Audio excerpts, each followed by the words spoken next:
Olá pessoal, eu sou o engenheiro Franco Carvalho. Nós vamos ministrar a aula 6 de manutenção elétrica, né? Diagnóstico de defeitos.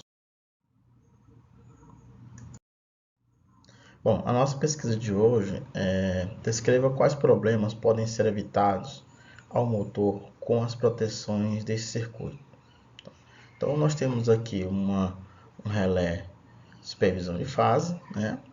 Nós temos aqui um relé de sobrecorrente, né? E nós temos aqui um relé térmico.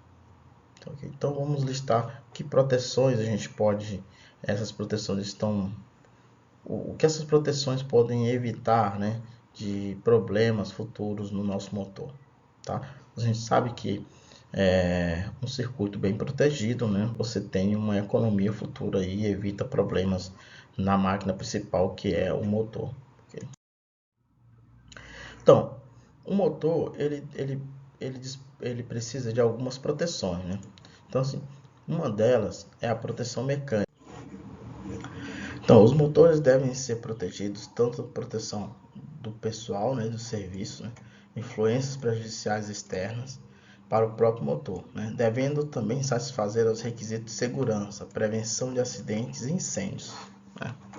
A carcaça do motor serve para fixá-lo no local de trabalho e protegê-lo, o ambiente onde será instalado.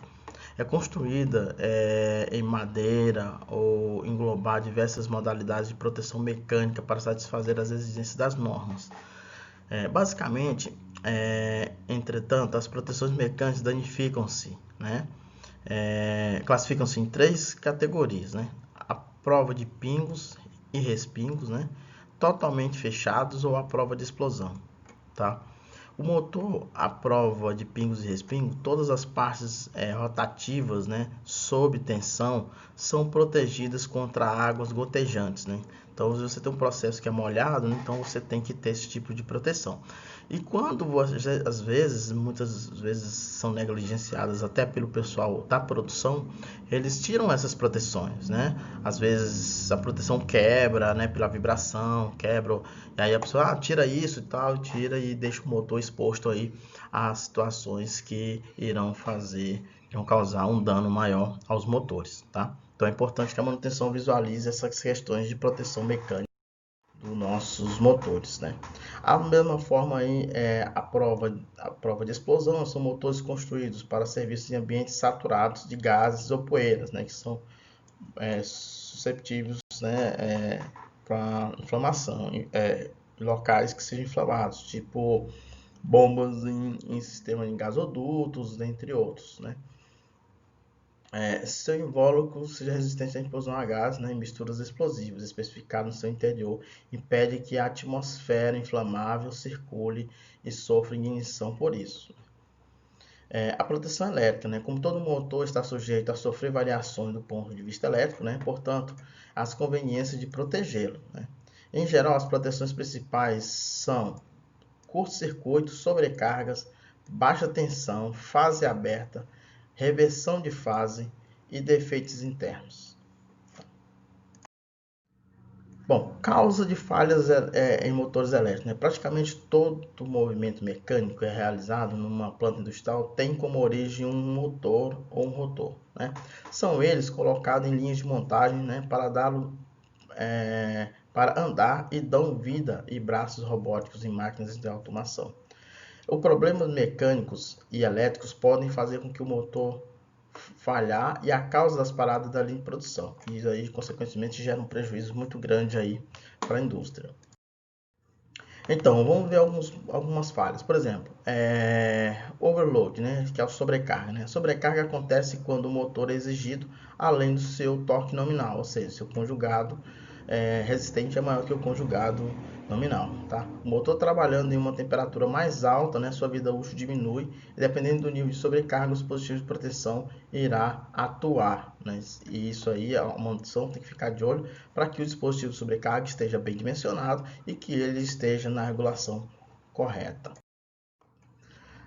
O desalinhamento, né? Então, a gente sabe que o motor existe o motor e sempre existe a carga, né? A carga, ela tem que, se ela tiver um desalinhamento tá? E essa conexão ela não for flexível, ou se for uma conexão rígida, esse desalinhamento vai causar defeitos nos rolamentos desse motor e, consequentemente, o desequilíbrio do eixo e vai acontecer que dentro do motor ele vai rosquear, né, nos enrolamentos e vai fazer esse atrito e danificar os motores internamente, né, com desalinhamento dos motores. Então, essa foto aqui já diz muita coisa aí nas consequências aqui por dentro do eixo do motor.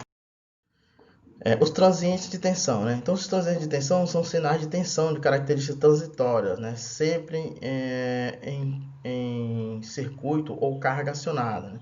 Então, assim, você tem essas variações de tensão, como a gente já tinha visto antes, variações de tensão, os transientes de tensão, né? Que são suas variações, elas prejudicam e aquecem o motor, né? Então,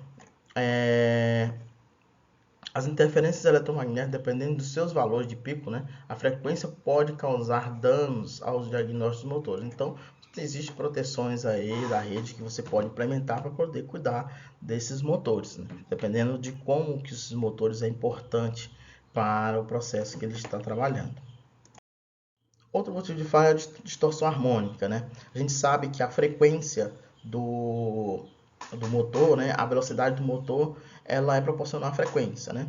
Então, assim, o harmônico, o que são harmônicos? Harmônicas são múltiplas frequências da frequência fundamental. A frequência fundamental é 60 Hz.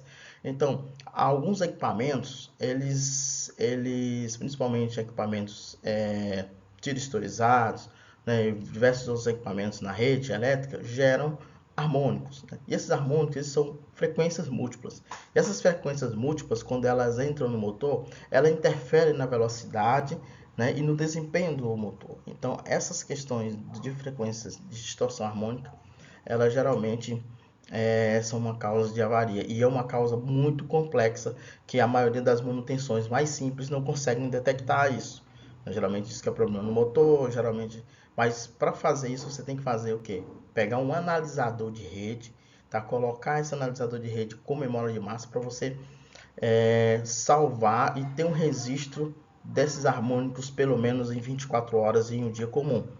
E aí você começa a partir de uma análise para fazer um filtro anti-harmônico aí e atenuar esse circuito, ok?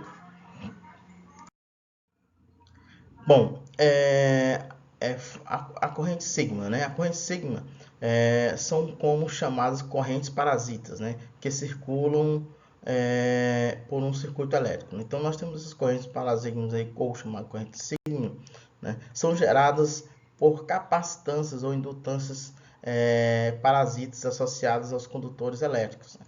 Essas correntes, elas também somam-se com as correntes dos motores e acabam aumentando a corrente do motor, né? E aí você acaba reduzindo a vida útil do seu motor, né?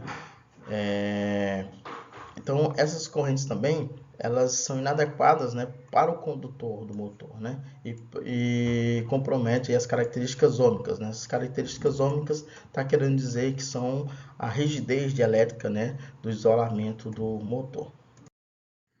Bom, fases desbalanceadas, né? O motor ele funciona a sua velocidade mediante a frequência e mediante também a tensão equilibrada. Então, se você tem uma tensão baixa, ela é prejudicial, alta também é prejudicial, e se ela tiver também desbalanceada, é prejudicial. Então, você tem um sistema para 380, aí você tem as tensões de fases diferentes, né? Uma muito baixa, uma muito alta, outra lá no meio, gera na hora do motor funcionar, né? Porque na verdade é uma soma das bobinas, quando ela vai você tem aqui a soma das três bobinas, né? Você tem aqui a soma das três bobinas aqui, né? Uma para cada fase, né? Uma para cada fase. Então, essas bobinas, elas têm que ter as tensões iguais, né? Se você tiver uma tensão maior do que a outra, né, a velocidade eletromagnética gerada, a força eletromagnética também vai variar, né? Então, se você tem aqui, por exemplo, nessa fase aqui, você tem aqui uma fase maior, Aqui você tem uma menor e aqui você tem uma fase média. O que é que vai acontecer?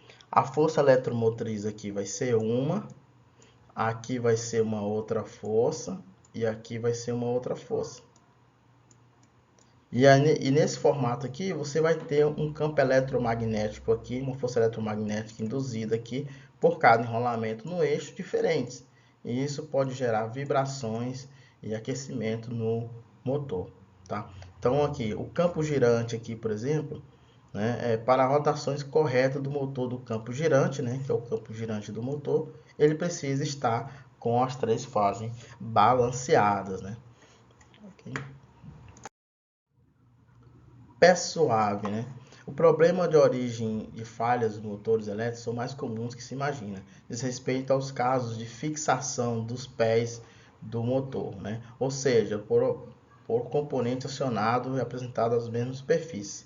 Nós vimos aí nos slides do início da aula que as proteções mecânicas, né? Então a base do motor, a fixação do motor é muito importante, principalmente quando ele está ligado à carga. Então, geralmente, se ele perde a base, geralmente você bota uma base de madeira ou uma base de borracha para eliminar as vibrações, e essa base danifica e você não troca, o motor ele começa a vibrar. E essa vibração dele, conectadas ao eixo, você vai acabar mantendo aí o vulgo pé suave, né? Então, você tem aqui o motor aqui, você tem aqui o eixo aqui.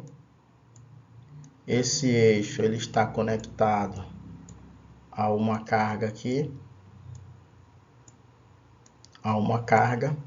que essa carga ela é fixa, né? E você tem aqui um motor aqui, que as suas bases do motor aqui, né, que estavam fixas aqui, ela quebrou essa base, né?